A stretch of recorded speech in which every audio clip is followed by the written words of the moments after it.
But in the Bible, the infants are being killed for something happened 400 years before they were born. فكيف تحكمون? How can you judge? Maybe killing the donkeys. Donkeys, barakallah. Donkeys has to do with the sins of 400 years back. Very peaceful. It's very The most docile. Alhamdulillah for Islam. But as I have mentioned, there, you know when this terrorist Bush, when he killed many innocent people in Iraq, million, okay, nothing happened to him. They try to justify it. But when there is when the Muslims are defending themselves in the Muslim countries, they say they are terrorists. This shows you. But we are here to expose them because we believe these Christian missionaries do not represent the Christians in Britain. Because alhamdulillah, when you go outside the park or even inside the park, you meet nice Christians from Britain or other countries. They speak nicely with respect and everything. But these Christian missionaries here, they are the biggest liar who are giving bad name to Christians. They are here to lie against the deen of Allah, to lie against Islam. Their main target is to lie against our Prophet Muhammad ﷺ. But I will give you glad tidings.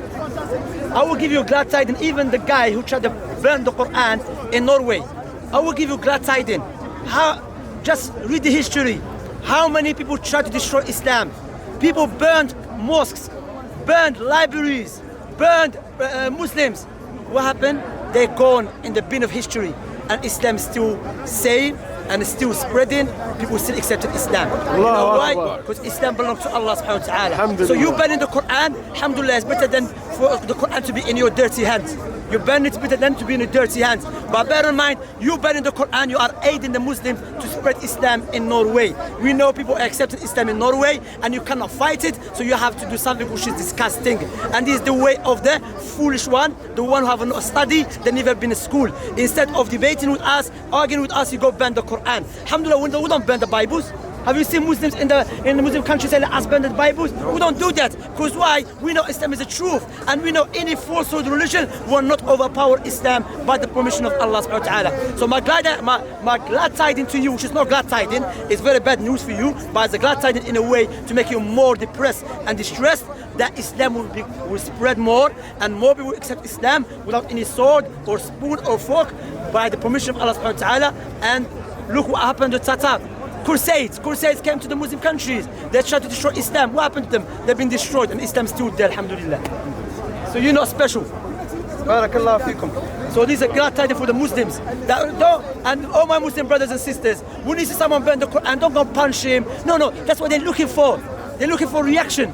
Walk away. Of course we get angry without any doubt, but we have to be smarter than them. Because they wanna do anything to make us angry. Then when we react, they say, look, violence. The best reaction is to expose the double standard.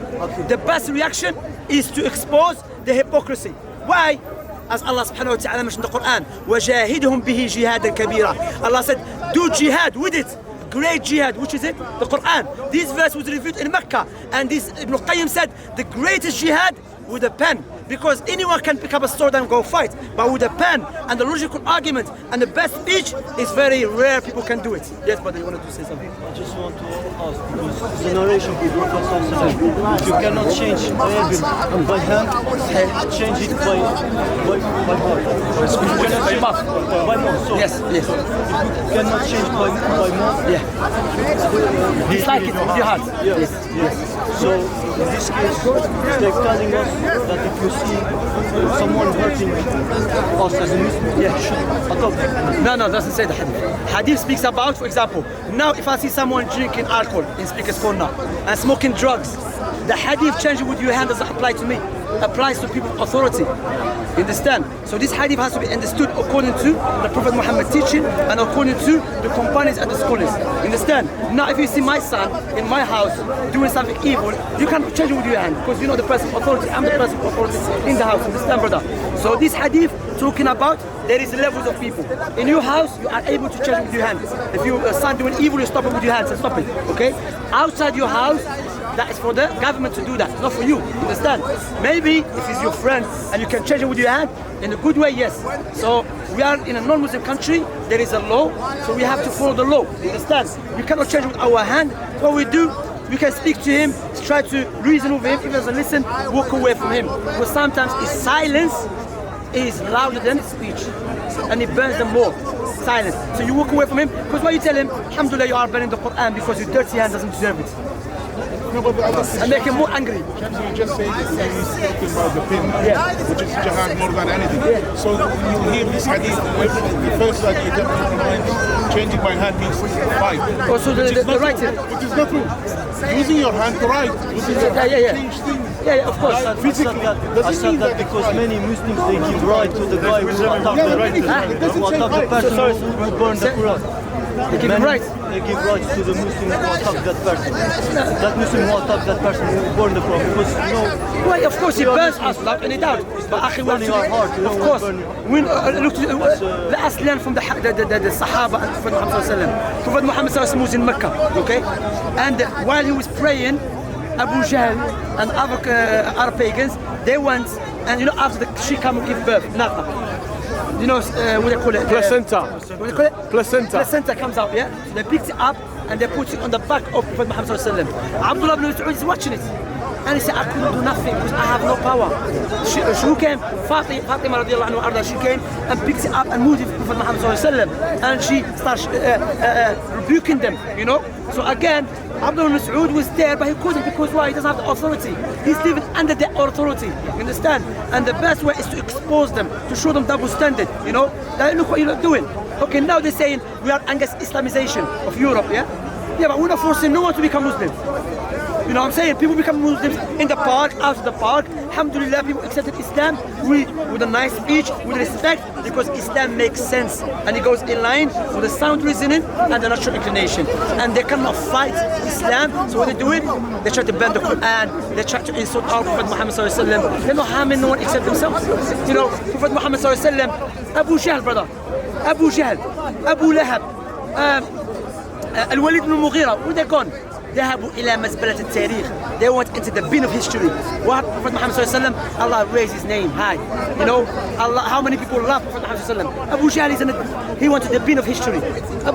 Inna shani'aka huwa al-abtar. Anyone who is the enemy of Prophet Muhammad sallallahu alaihi wasallam, if he does not make tawbah, Allah will cut off his name. Akhi, Prophet Muhammad sallallahu alaihi wasallam always in adhan, ashhadu an la ilaha illallah, ashhadu anna Muhammad rasulullah. The most popular name in Britain is Muhammad. You know, and you see many non-Muslims accepting Islam. You know, non-Muslims, their family are not Muslims. They have not been forced to. They accept Islam and they were well educated. Alhamdulillah. You know, so we have to do it the correct way. The correct way is I'm not allowed to touch him with my hand because that is for the government to do that. You know, even to show good image to Islam. That as a person, as a British citizen or from Norway or any country, accept the law. I'm not going to touch him with my hand. Even the Muslim countries, it's not for you to touch him with your hands, it's for the government as well. You know? So we have to show them the best way is to expose their double standard. They keep talking about killing innocent people. So Islam, we are against killing innocent people regardless in a Muslim country or a non-Muslim country. You know? Barakallahu feekum. Jazakumullahu khair. Is that clear, akhi? Alhamdulillah. Alhamdulillah.